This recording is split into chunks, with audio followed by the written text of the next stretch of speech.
आगामी दिन में लड़े जारी रषी मान हक एवं अधिकार लड़े जारी थिला एवं रहिबो। दीर्घ 2 मास है धान मंडी धान पड़ रही टोकन लाभ कला चाषी मान नाई न अत्याचार प्रशासन बारंबार जिलापाल को 15 दिन तक अवगत कला जिलापाल शुणिलानी ये धान वर्षा भिजिब चोरी होंड खाऊँ तेणु प्रशासन को आम अनुरोध करूँ बहुत थर आज बाध्य कहला राजरास्ता ओह्लैवाई चाषी धान केमी उठो चाषी प्राप्य पाइपर जो लोक साधारण लोक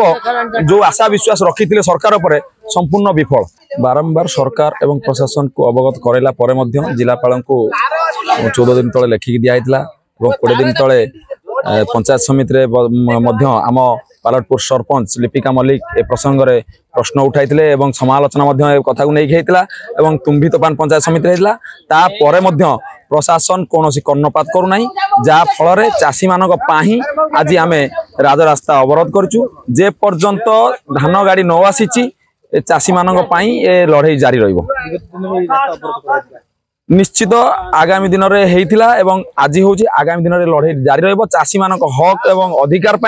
लड़े जारी थिला एवं रहिबो। देखंतु जो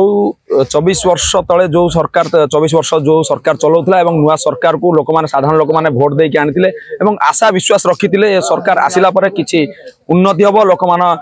उन्नति लोक मानकर किछि सफल हबो एवं चाषी माने निजर हक अधिकार पाइबे किंतु संपूर्ण विफल होइचंती। जो लोक साधारण लोक जो आशा विश्वास रखिथिले सरकार परे संपूर्ण विफल। देखु आम दीर्घ 1 घटिका समय एठी धारणा बसचु एपर्यंत कौन प्रशासनिक अधिकारी कि कौन नेता मंत्री एपर्यंत आम पाखक आसी ना जे पर्यंत आम निष्पत्ति नहीं जे पर्यंत कौन सरकारी किंबा कर्मचारी जे पर्यंत आम पाखक न आसछंती चाषी मान दाबी की न पूरण करछंती से पर्यंत धारणा जारी रहिबो। दीर्घ 2 मास है धान मंडी धान पड़ रही टोकन लाभ कला चाषी मान नाई न अत्याचार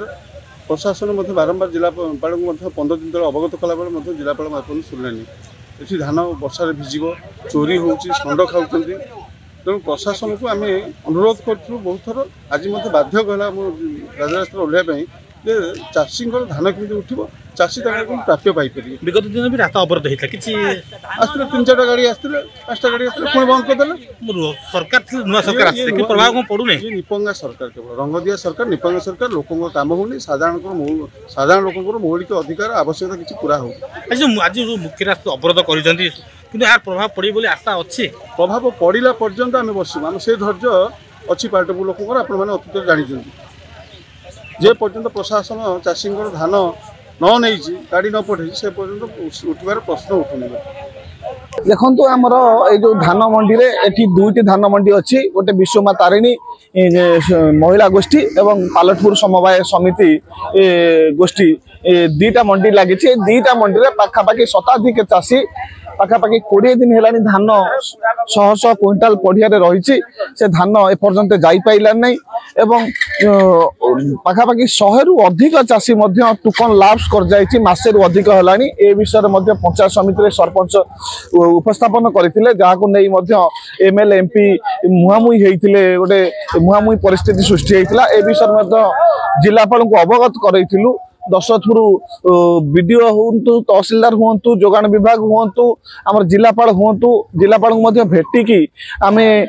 लिखित भाव जनईलु चाषी मैंने जाकि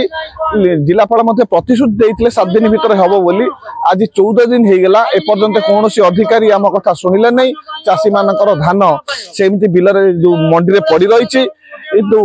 जो मानकर टोकन लाप्स हो जाए से टोकन एपर्यंत कार्यकारी है नहीं तेणु आम बाध्य हो 8 दिन अच्छी शेष हवा धान किणा बिका शेष हाँपाई आम बाध्य हो आज मंगलपुर नारीगाँ रास्ता पालटपुर छकठारे बंद करूँ जे पर्यंत प्रशासन यार संपूर्ण माने समाधान न करछि आम से पर्यंत धारणा बसू पाखापाखि आम 11टा बेलू ये बसीचु कौन अधिकारी आलोचना ना कि कौन अधिकारी पहुंची ना कि कौन तांकर करिवे आमे जानिनो किंतु आमे जे पर्यंत हमर दाबी पूरण न होईछि पूर्वरु मध्य आसीथिले अधिकारी लिखित भाव जाइथिले 5-7 गाड़ी मध्य धान जीवा परे पुणी जेमिति स्थाणु होई गले ए पाखा पाखी 15 दिन हबो कोनोसी गाड़ी मिलर नेउ नाहांती कि कोनोसी अधिकारी माने तत्पर होउ नाहांती आमे जे पर्यंत किछि नाही जे पर्यंत सरकार न सुनिचंती आमे धारणा रे बस